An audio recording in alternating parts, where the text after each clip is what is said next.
Puppy Love. A pet shop owner got a new litter of puppies and was ready to sell them to their forever families. A young girl walked by the shop and noticed a sign saying, "Puppies for sale," and of course was very eager to go inside. She asked the owner, "How much do the puppies cost?" The owner replied, "They're all around $50. The girl emptied her pocket change and told the store owner that she only had about $2, but she still wanted to look at them. The shop owner whistled for the dogs, who came running down the hall of his shop. 5 tiny furballs, followed by one limping behind the rest. The girl immediately singled out the lagging puppy and asked the store owner what was wrong with him. The owner explained that the puppy was born with a deformity. He was missing a hip socket. He would walk with a limp for the rest of his life. The girl got excited, saying, "I want that puppy." The owner replied, "You don't want to buy that puppy. If you really want him, you can have him for free." The girl became upset. She looked at the owner and said, "I don't want to have him for free. That puppy is worth just as much as the others. I'll give you the change I have now and $1 a month until I have paid for the puppy entirely." The owner continued, "This dog is never going to be able to run and play like all of the other dogs. I think you're going to regret this decision." To his surprise, the girl reached down and rolled up her pant leg to reveal a crippled leg that was supported by a large metal brace. She looked up at the owner and softly replied, "Well, I'm not much of a runner, and this puppy needs someone who understands." The moral of the story: don't make assumptions about other people's wants, needs, or abilities. Every one of us has our own weaknesses, whether it's physical or mental. The trick is to not allow your weaknesses to slow you down, and instead, find others in the world who can support you. Find and surround yourself with people who challenge you to reach your potential. Cleaning turtles.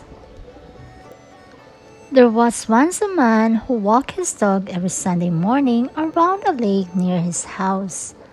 Week after week, he saw the same elderly woman sitting at the edge of the water with a small metal cage next to her. The man's curiosity finally got the best of him, and he approached the woman one day. He noticed that the cage was actually a small trap, and she had 3 small turtles in it.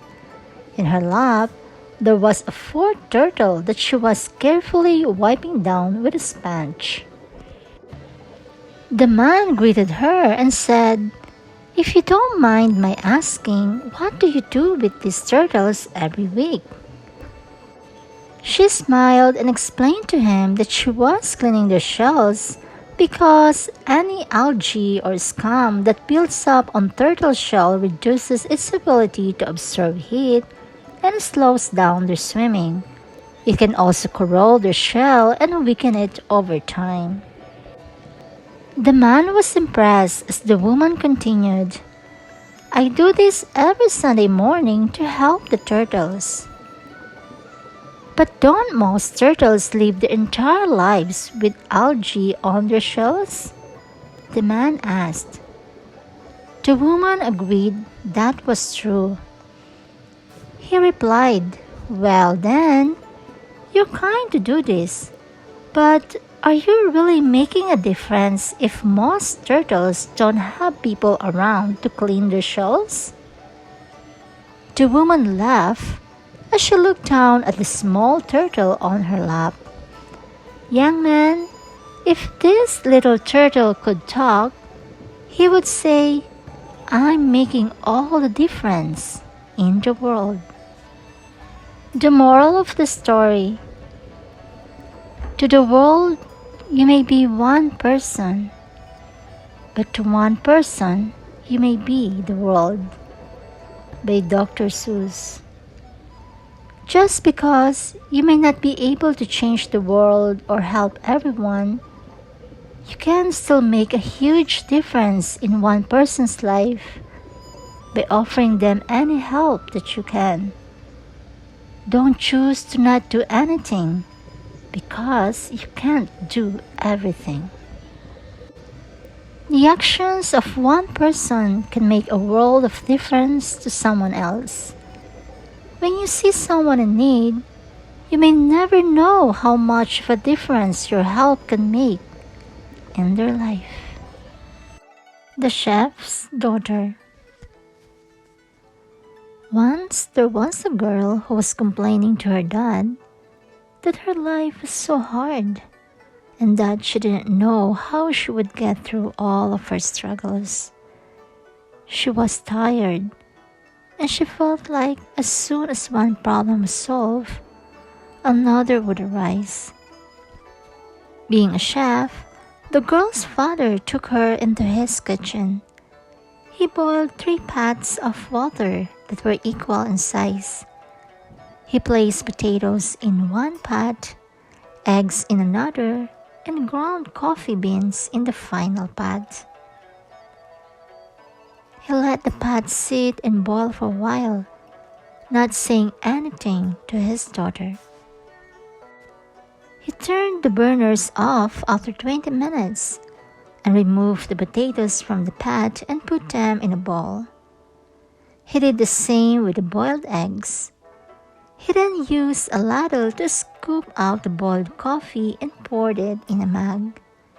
He asked his daughter, "What do you see?" She responded, "Potatoes, eggs, and coffee." Her father told her to take a closer look and touch the potatoes. After doing so, she noticed they were soft. Her father then told her to break open an egg. She acknowledged the hard-boiled egg. Finally, he told her to take a sip of the coffee. It was rich and delicious. After asking her father what all of this meant, he explained that each of the 3 food items had just undergone the exact same hardship, 20 minutes inside of boiling water. However, each item had a different reaction. The potato went into the water as a strong, hard item, but after being boiled, it turned soft and weak. The egg was fragile when it entered the water, with a thin outer shell protecting a liquid interior. However, after it was left to boil, the inside of the egg became firm and strong. Finally, the ground coffee beans were different. Upon being exposed to boiling water, they changed the water to create something new altogether. He then asked his daughter, "Which are you? When you face adversity, do you respond by becoming soft and weak? Do you build strength, or do you change the situation?" The moral of the story: life is full of ups and downs, wins and losses, and big shifts in momentum, and adversity is a big part of this experience. And while many of us would rather not face adversity, it doesn't have to always be a negative thing. In fact, handling adversity can be a positive experience that can lead to personal development. You choose how you respond to adversity, whether you let it break you down or you stand up in the face of it and learn from it. In many instances, facing adversity gives you a chance to learn important lessons that can help you grow as a person. When facing adversity, it's important to recognize your freedom to choose how you respond. You can respond in a way that ultimately limits you, or you can choose to have a more productive response that could potentially open windows of opportunity that we didn't know existed. Don't hold back. There was once a company whose CEO was very strict and often disciplined the workers for their mistakes or perceived lack of progress. One day, as the employees came into work, they saw a sign on the door that read, "Yesterday, the person who has been holding you back from succeeding in this company passed away. Please gather for a funeral service in the assembly room." While the employees were saddened for the family of their CEO, they were also intrigued at the prospect of being able to now move up within the company and become more successful. Upon entering the assembly room, many employees were surprised to see the CEO was in fact present. They wondered among themselves, if it wasn't him, who was holding us back from being successful? Who was it? Who has died? One by one, the employees approached the coffin, and upon looking inside, each was quite surprised. They didn't understand what they saw. In the coffin, there was simply a mirror. So when each employee looked in to find out who had been holding them back from being successful, everyone saw themselves. Next to the mirror, there was a sign that read, "The only person who is able to limit your growth is you. You are the only person who can influence your success. Your life changes when you break through your limiting beliefs and realize that you're in control of your life. The most influential relationship you can have is the relationship you have with yourself." Now you know who has been holding you back from living up to your true potential. Are you going to keep allowing that person to hold you back? The moral of the story: you can't blame anyone else if you're not living up to your potential.